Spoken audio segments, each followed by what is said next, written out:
Facebook Live with a special Judicial Watch news update, our weekly update, this time on Clinton emails. We had a big court hearing this morning that elicited a lot of information, some of which is pretty troubling.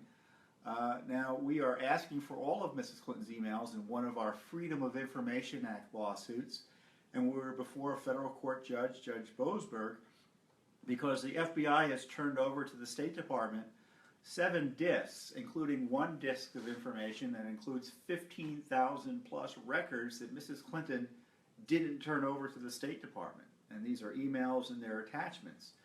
Now, the Justice Department and the State Department finally got around to reporting to the court today that of those records, there are at least 5,600 records that are government records.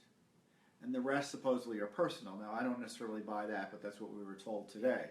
So, just to be clear, there are 5,600 emails that Mrs. Clinton did not turn over to the State Department. Government emails. Now, the State Department's pretending, and they're saying a substantial number are duplicative or near duplicative of emails she's previously turned over. But, you know, duplicative is obviously pretty easy. Near duplicative is just nonsense. They're either the same or they're not nearly the same. If they're nearly the same, it's a different record.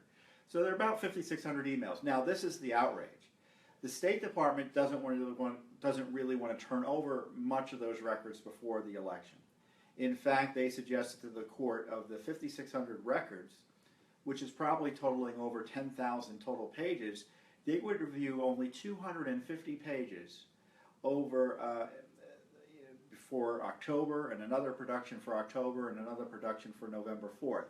So 750 pages total for potential release. So under FOIA, what they do is they look at the records, figure out if they're releasable, and if in whole or in part, and they give you some of the material, or sometimes they withhold all of it. So in theory, they can look at all these records and decide of the records they've reviewed that none of them are releasable. But I think we'll get some information, and unfortunately the court didn't press, as we asked that all these records be released before the election.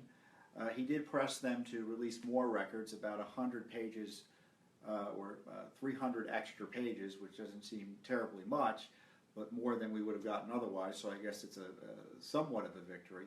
But just to be clear, there are these new records that the FBI was able to uncover, many of which Mrs. Clinton had not turned over to the government as she was supposed to, and raises questions about whether she was being honest and truthful when she said that all government records were turned back over, and that was 55,000 records. And at least 1,000 of them may be released before November. Now, you're asking, what about the rest of them? Now, they're going to be released every month, supposedly, at 500 pages a month.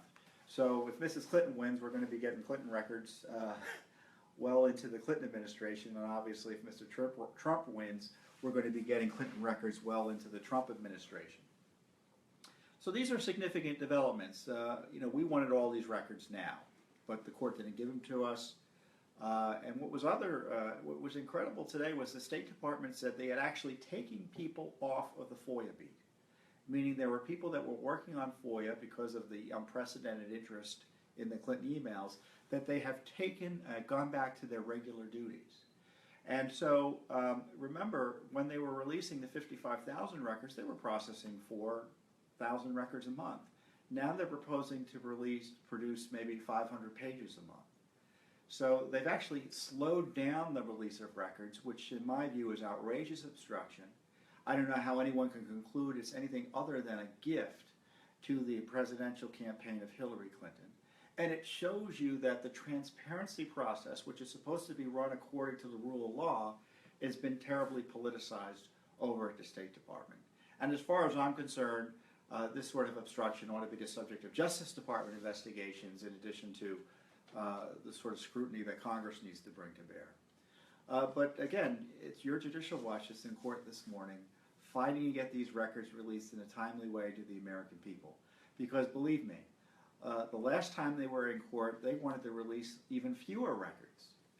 And the court forced them to come back with a more timely release and forced them to release a few more records. But right now, the government is sitting on a whole bunch of new Clinton emails they don't want you to see before the election. Now, thanks to us, we're going to get some of them, but not all of them like we want, but at least some of them. So partial victory, and more problems for Mrs. Clinton and more legal questions for her to answer, because now we have official confirmation that emails, or more official confirmation, that there are thousands of emails that were government records that she did not turn over. Remember, she said she deleted only the personal emails about yoga and things like that. Well, that's not the case. So we're going to be litigating that. We're going to be litigating whether or not those records should have been turned over to begin with. By the way, they've had them since July. They haven't turned over, I think, only 5 records since then. And now, I don't know whether or not these records, as I said, are all personal, the ones that they're withholding, but we'll fight over that another day. But this shows you that the Clinton email scandal isn't going away. We're going to be getting more emails before the election, despite the State Department and the Justice Department and Mrs. Clinton's best efforts to the contrary. And just so you know, we also scheduled the testimony of a Mr. Bentel, who in the OIG report was supposedly told other folks not to raise questions about Mrs. Clinton's email. He obviously is going to be a very important witness to us, and we're deposing him the end of next month. I forget the date, but we've scheduled the, I think, October 23rd or thereabouts. But it's on our internet site, so you can see the date. Don't take my word for it, but it's the end of October.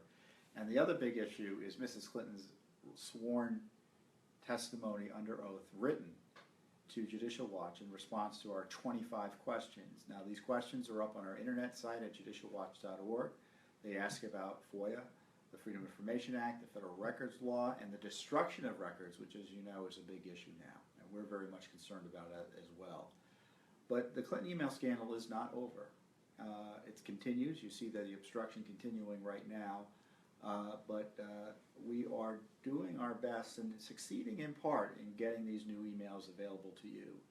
And it's a typical Friday at Judicial Watch. Big news the government doesn't want you to know about, but you can count on us to report it to you and respond to you. So that's all for now. I thought I'd keep the report brief for you this week. Let us know what you think. Continue to support our work. And I would be remiss.